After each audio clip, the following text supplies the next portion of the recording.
Bonjour, je m'appelle Benjamin et ensemble on va voir les premiers pas dans Grasp. Grasp a été conçu comme plateforme qui permet de sauver des informations, de partager des ressources et de collaborer. La première chose à faire est de créer un espace. Un espace est un endroit où on partage des informations, où on organise des activités et où on collabore. Après le login, vous pouvez créer un espace en cliquant sur le bouton de création en haut à gauche dans votre page.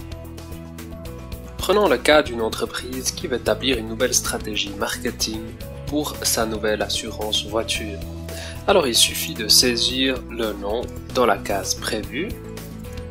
Vous pouvez choisir si l'espace est public et donc ouvert à tout le monde, fermé et accessible que pour un cercle limité de gens, ou carrément invisible et seulement accessible pour ceux qui ont été invités. Vous pouvez ajouter une description plus détaillée et après confirmation, vous verrez que l'espace apparaît sous forme de rectangle orange dans votre page. Pour l'ouvrir, il suffit simplement de cliquer dessus. Notez également que tous vos espaces apparaîtront dans la barre de navigation à gauche dans Grasp. Le concept d'espace est vraiment la particularité principale dans Grasp. Un espace est un endroit où on peut mettre toutes ces choses virtuelles qui font partie de notre quotidien aujourd'hui. Des idées, des concepts, des conseils, mais également des images et des vidéos pour les rendre accessibles à d'autres. Et ceci même après un certain temps. Ceci dit, la prochaine chose va être de peupler votre espace. Pour ajouter une ressource à votre espace, il suffit de cliquer le bouton de création et de choisir d'ajouter une nouvelle ressource. Ça peut être un document, une image, une vidéo ou un lien.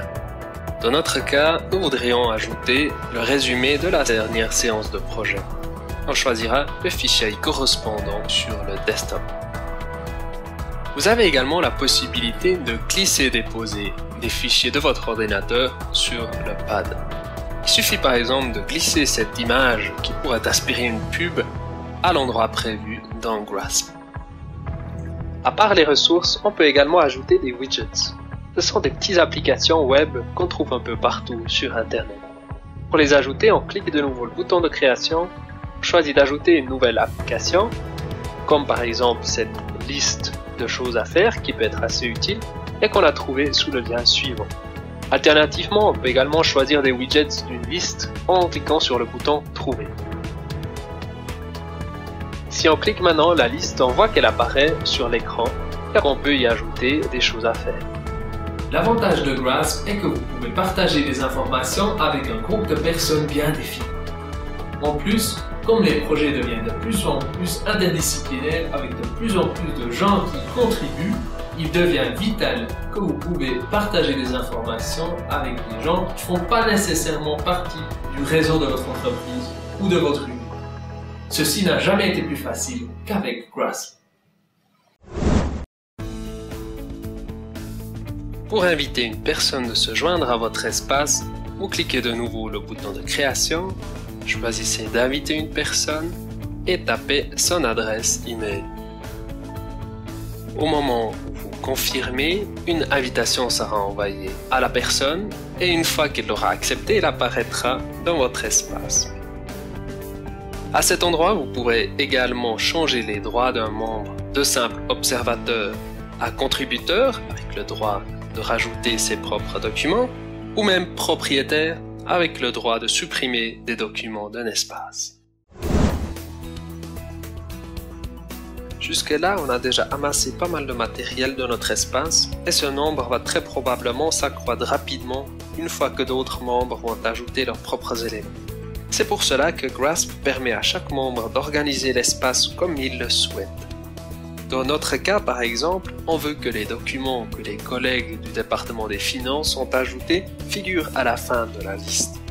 Pour faire ceci, on clique sur « Changer l'ordre » et on glisse les documents simplement à la fin.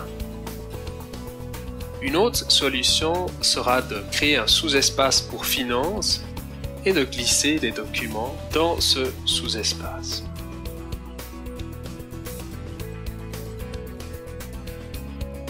Les 3 menus en haut de la page sont un autre outil utile dans ce sens.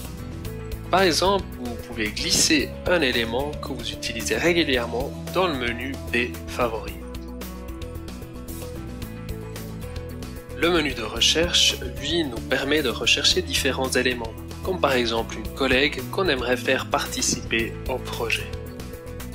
Une fois qu'on aura trouvé la bonne personne, on peut simplement la déposer à l'endroit prévu pour l'inviter. Le menu presse-papier, pour finir, nous permet de bouger des ressources d'un espace à l'autre. Pour ajouter cette magnifique image que nous avons trouvée dans un espace sur le guérilla marketing à notre espace, il suffit de la glisser sur le presse-papier et de choisir de créer un lien. Une fois revenu dans notre espace, il suffit de le glisser à l'endroit prévu. Pour faire la même chose, mais avec n'importe quel élément trouvé sur Internet, on peut utiliser le magnifique outil Graspit. L'outil Graspit fonctionne comme un appareil photo. Dans la vraie vie, quand vous allez à l'endroit et il vous plaît, vous prenez une photo. Quand vous naviguez sur Internet et vous tombez sur quelque chose d'intéressant, vous ne prenez pas de photo, mais vous saisissez l'élément simplement avec Graspit. Pour commencer à utiliser l'outil Graspit, on dépose l'icône de Grasp dans la barre de cible.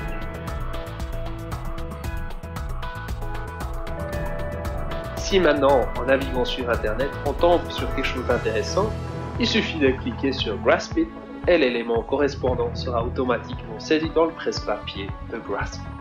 Comme par exemple cet article sur des stratégies marketing intéressantes, ou cette vidéo sur les crowdsourcing.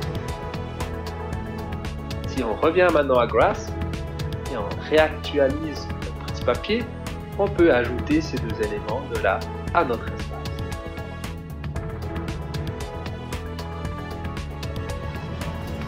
Et de là, ils seront accessibles pour tous les autres membres de l'espace.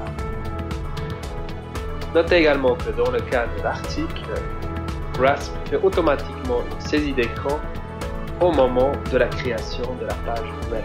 Il agit en quelque sorte comme un archive, ce qui peut être très intéressant pour des blogs ou des sites de nouvelles dont le contenu n'arrête pas de changer. Voilà les premiers pas vers cette nouvelle expérience pour saisir, stocker et partager le virtuel. Nous espérons que vous avez saisi la plupart. Sinon, vous pouvez toujours vous référer au Help Center en bas à droite dans Grasp ou me contacter directement dans Grasp sous le nom d'utilisateur Grasp. Merci pour votre attention et au revoir dans Grasp.